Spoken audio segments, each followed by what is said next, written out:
नमस्कार सर्वांना। सर्वप्रथम तुम्हाला श्री स्वामी समर्थ, जय जय स्वामी समर्थ। तर श्रीकृष्ण जन्मोत्सवाचा हा व्हिडिओ आहे। तर त्या दिवशी 15 ऑगस्ट या दिवशी रात्री 9:30च्या नंतर मी ते तयारीला लागले होते। तर श्रीकृष्ण जन्मोत्सव हा घरच्या घरी खूप छान साजरा झालेला आहे।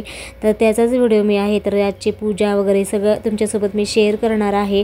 तर व्हिडिओ पूर्ण बघा, म्हणजे तुम्हाला पूजा बघायला, म्हणजे तुम्हाला मी ह्या पूजेचा व्हिडिओ पण तुमच्यासोबत मी शेअर करत आहे। तर बघा, आता भाद्रपदच्या अष्टमीच्या तिथीलाच 8व्या दिवशी हा मथुरा नगरीत देवकी आणि वासुदेवच्या पोटी श्रीकृष्णाचा जन्म झाला आहे। तर बघा, आपल्याला हे सर्व माहिती आहे। तर बघा, त्याचं महत्त्व आणि आपण हे सगळं मी तुम्हाला आधीच्या व्हिडिओमध्ये सांगितलेलं आहे। श्रीकृष्णाची पूजा वगैरे कशी करावी, तर मी ते 9:30 वाजता तर इथे मी पूजेला बसले होते। कारण सर्वप्रथम मी पूजा मांडून ठेवते, जेणेकरून आपल्याला नंतर आपल्याला पूजा विधी करायची असते, तर त्याच्यासाठी आपण पूजा मांडून ठेवायची कधीही, त्यामुळे आपल्याला घाई होणार नाही। तर बघा, रात्री श्रीकृष्णाचा जन्म 12 वाजता असतो, तर त्याच्यामुळे आपल्याला अभिषेक करायचा असतो, त्यानंतर आपल्याला पाळणा श्रीकृष्णांचा म्हणायचा असतो। तर आपल्याला विधियुक्त छान अशी पूजा होण्यासाठी आपल्याला सर्वप्रथम कधीही आपण पूजेच्या आधी तयारी करून ठेवायची, पूजा मांडून ठेवायची, जेणेकरून आपल्याला घाई होणार नाही। तर इथे मी असे छान चौरंगावर आसन टाकलं आणि त्यानंतर मी ते झुला वगैरे ठेवला पाटावरती, आणि त्यानंतर ते आसनही ठेवलं मी श्रीकृष्णाला बसण्यासाठी। तर अशी छान पूजा केली, कारण मला पूजा मांडायला फार आवडतं आणि जितकं छान म्हणजे कमीत कमी सामानामध्ये जास्तीत असं छान दिसणं असं खूप आवडतं असतं। तर ते असं प्रत्येकाने खूप छान श्रीकृष्णाची जन्मोत्सव साजरा केलेला आहे। कुणी पाळणाही खूप छान छान मांडलेले आहेत। तर खरंच श्रीकृष्ण जन्मोत्सव हे खूप सणाने साजरा केलेला आहे। तर बघा, मथुरेमध्ये पण आजच्या दिवशी खूप मोठ्या उत्साहामध्ये ते जन्मोत्सव असतो राधा कृष्णाचा। बघा, ज्या घरामध्ये विष्णूची सेवा होते, म्हणजे जे श्रीकृष्णाचे, तिथे राधाचा पण वास असतो। तर इथे बघा, असं हळदी कुंकू घेतलेला आहे, गणपती म्हणून सुपारी घेतली, त्यानंतर इथे छोटी श्रीकृष्णाचा बाळकृष्णाचा फोटो म्हणजे मूर्ती घेतली, त्यानंतर मी हे आसन घेतलं होतं। मी हे ऑनलाईन आसन घेतलेलं आहे। तर इथे छान अशी कृष्णांचे म्हणजे पंख आहेत, मोरपंख आहे तर साईडला, तर मला खूप आवडले, त्यामुळे मी हे ऑनलाईन मागवलेलं आहे। तर मला खूप स्वस्तात भेटलेलं आहे हे, जवळपास मला 80 म्हणजे 70 रुपयाला भेटलेलं आहे। त्यानंतर इथे मुकुट घेतलेले आहेत मी। तर मी स्वामीसाठी, श्रीकृष्णासाठी, म्हणजे इतर देवांसाठीही मी सगळं मुकुट वगैरे नेहमी ऑनलाईन खरेदी करते, कारण ऑनलाईनमध्ये म्हणजे 6चा सेट असतो, तर ते आपल्याला खूप परवडतं। त्याच्यामध्ये अलग अलग कलरच्या डिझाईनमध्ये किंवा स्टोनमध्ये आपल्याला मुकुट मिळतं, त्यामुळे माझे नेहमी व्हिडिओच्या खाली डिस्क्रिप्शन बॉक्समध्ये मी लिंक देत असते, तर तिथे नक्की चेकआउट करत जावा। कारण जेव्हा ऑफर असते, म्हणजे जेव्हा कमी रेट असतो, म्हणजे 6चा सेट असतो, तर ते हे मुकुट म्हणजे फेटे पण असतात, मुकुट पण असतं, तर हे 6चा सेट असतो। तर अशा प्रत्येक सेटमध्ये वेगवेगळ्या कलरचे मुकुट किंवा फेटे असतात, तर ते नक्की तुम्ही डिस्क्रिप्शन बॉक्समध्ये लिंक देत जाईल, तर तिथे चेक करत जावा। तर मी अशा प्रकारे ते छान हार पण घेतला, तर आम्हाला हा अगदी 30 रुपयाला पडलेला हार आहे श्रीकृष्णाला। तर मी ते नवीन घेते, कारण मी जेव्हा श्रीकृष्ण जन्मोत्सवाला दरवर्षी नवीन मुकुट ड्रेस वगैरे घेत असते, तर मला हे बासुरी पण खूप स्वस्त पडली, त्यामुळे मी पण ही घेतलेली आहे। ते एकच बासुरी घेतली, तर त्याच्यामध्ये सगळा सेट असतो बघा, म्हणजे श्रीकृष्णाचा हार, मुकुट, हे अशा प्रकारचे पण सेट भरपूर स्वस्त भेटत असतात ह्या दिवसामध्ये, तर ते मी पण नक्की चेकआउट कर जा। तर हा ड्रेस बघा, ड्रेसचा पण 6चा सेट असतो, त्याच्यामध्ये कलर वेगवेगळ्या कलरचे डिझाईनचे हे तुम्हाला असं मिळून जाईल।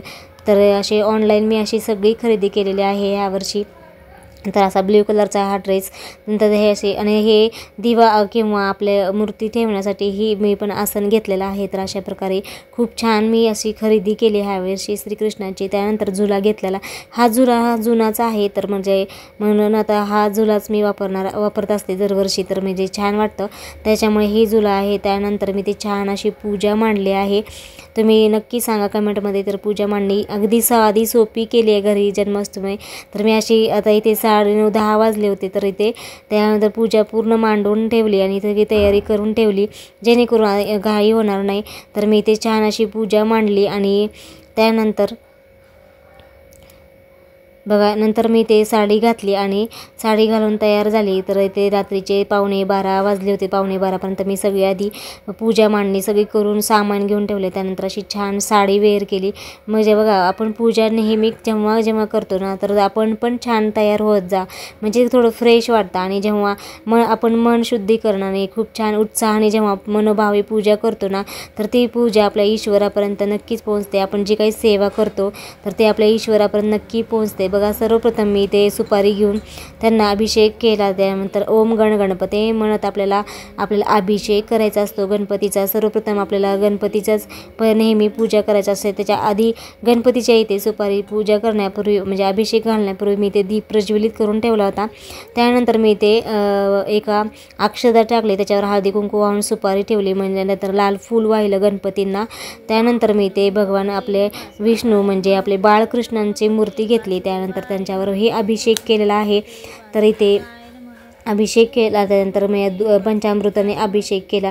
म्हणजे सर्व तयारी अगोदर करून ठेवली ना तर म्हणजे घाई होत नाही. म्हणजे आता हे श्रीकृष्णाचं रात्री 12 वाजता तरी असलं तरी मी खूप छान तयार झाली होती, साडी घातली होती छान. बघा आपण स्वतः मनोभावी जर प्रसन्न होऊन मन शुद्धी करून असं छान पूजा केली ना तर खरंच खूप छान वाटतं आणि घरामध्ये नेहमी आनंदित वातावरण राहतं. आणि श्रीकृष्ण म्हणजे बघा विष्णूंची बाळ रूपात जर तुम्ही पूजा केली, ज्या म्हणजे घरात पूजा केली जाते ना ते घर गोकुळासारखं असतं नेहमी, म्हणून असं म्हटलं जातं बघा. म्हणून आपण विष्णूंची बाळ रूपातही पूजा केली पाहिजे. तर बघा अशा प्रकारे मी कृष्णाला ड्रेस घातला. त्यानंतर मी ते छान हार घातला. तर मी ते आसनावर त्यांना विराजमान केलं श्रीकृष्णाला. त्यानंतर इथे बघा अभिषेक झाला, म्हणजे 12 वाजून गेले होते. त्याच्यानंतर मी अभिषेक घातला कृष्णांना आणि त्यानंतर मी ते पाळणा म्हणत त्यांना झुला देत होते. तर हे कृष्ण जे आहे पितळीचा तर त्या झुल्यामध्ये बसतच नव्हता. जर बसला तरी पण ते मुकुट पडत होतं, त्याच्यामुळे ते छोटा बाळकृष्ण जे आहे कमळात बसला तर त्याला मी तिथे ठेवला आणि नंतर पाळणा म्हटला. तर अशी खूप छान पूजा झाली होती. खरंच घरामध्ये खूप वातावरण खूप प्रसन्न वाटत होतं आणि सगळेजण रात्री 12पर्यंत जागले होते. सगळ्यांनी आरती केली. तर बघा इथे मी प्रसादालाही इथे फ्रूट्स घेतले होते, काही केळी वगैरे. आणि त्यानंतर मी इथे प्रसादाला पोहे घेतले थोडेसे. नंतर आपलं ड्रायफ्रूट्स घेतलं होतं. नंतर त्याच्यानंतर आपल्याला जे सुंठोडा असतो तर तेही आमच्याकडे सुंठोडा केला जातो तर ते सुंठोडा केला. तर इथे बघू शकताय मी ते लोणीही घेतली आणि ते नंतर कृष्णाला लोणी वगैरे त्यांना खाऊ घातले आणि ते अशी छान म्हणजे पूजा झाली, पाळणा झाला. आता फक्त आरती बाकी होती. त्यानंतर मी ते आरती केली. ते ड्रायफ्रूट्स वगैरे सगळं सुंठोडा वगैरे घेतला होता. पोहेचं पण मी नैवेद्य दाखवलं होतं पण ते साईडला ठेवलं होतं, त्याच्यामुळे नंतर मी पोहेचं पण नैवेद्य दाखवला होता, कारण श्रीकृष्णाला पोहे पण खूप आवडतात, त्यामुळे ते ताकात भिजवलेले पोहे. त्यानंतर मी ते छान अशी आरती केलेली आहे. तर थोडंसं मी शॉर्ट दाखवत आहे व्हिडिओमध्ये, जेवढं शक्य होईल तेवढं मी शूट केलं. तर अशा प्रकारे इथे छान आरती झाली. त्यानंतर मी ते व्यंकटेश स्तोत्र म्हणत होते, कारण बघा व्यंकटेश स्तोत्र आपल्याला 3 दिवसाची आपल्याला रात्रीच्या 12 वाजता सेवा करायची असते. तर ते व्यंकटेश स्तोत्र मी ते म्हणत होते. तर ते व्यंकटेश स्तोत्र आपल्याला 21 वेळेस म्हणायचं आहे.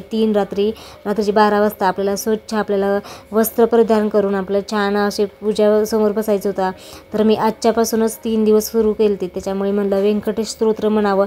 इथे माझी सगळी आरती झाली होती, पूजा अभिषेक सगळं झाल्यानंतर मी इथे सेवा करत होते. तर बघा खरंच खूप छान वाटतं. बघा जेव्हा आपण सेवा करतो ना तर तेव्हा नक्कीच ही सेवेचा तुम्ही लाभ घेत जावा. खरंच व्यंकटेश स्तोत्र रात्री 12 वाजता पठण करणं खरंच खूप छान ही सेवा प्रभावी आहे. खरंच यामुळे खूप आपल्याला अनुभवही आलेले आहेत. खरंच खूप मनाला प्रसन्न वाटतं जेव्हा आपण बघा जितकी जास्त सेवा करतो ना तेवढं अगदी प्रसन्न वाटतं, खूप समाधानी वाटतं. तुम्ही नक्कीच हे सेवा करत जावा, कारण जेवढी आपण श्रावण महिन्यामध्ये बघा श्रावण महिना पूर्ण पवित्र महिना मानला जातो, त्यावेळेस व्रत वैकल्य आणि सेवा जास्तीत जास्त केली ना तर ते भगवान विष्णूपर्यंत नक्कीच आपल्या पोहोचते. आणि ज्या घरामध्ये विष्णूंची सेवा केली जाते तर तिथे माता लक्ष्मी प्रसन्न होतच असते. जेव्हा आपण देवघरामध्ये म्हणजे मंत्र स्तोत्र काही म्हणजे पठण करतो किंवा आपण कुठले पारायण करतो, बघा हे जे मंत्र असतात ना ते खूप प्रभावी असतात बघा. आणि जे मी व्हिडिओमध्ये तुम्हाला सांगण्याचा नक्कीच प्रयत्न करत असते, तर त्या मंत्राने आपल्याला संरक्षण मिळते, समाधान मिळते. आपल्या कुटुंब कल्याणासाठी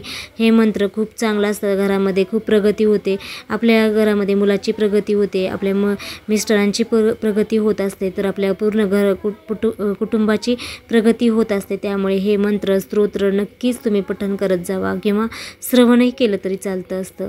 अशा प्रकारे कृष्ण जन्मोत्सव साजरा खूप छान घरच्या घरी झालेला आहे.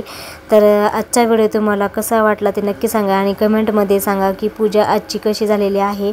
तर मी थोडक्यात तुम्हाला शेअर करण्याचा नक्कीच प्रयत्न केलेला आहे. तर आजचा व्हिडिओ आवडला असेल तर नक्की चॅनलला लाईक करा, शेअर करा, सबस्क्राईब करा. अशा छानशा व्हिडिओमध्ये भेटू. तोपर्यंत सगळ्यांना श्री स्वामी समर्थ.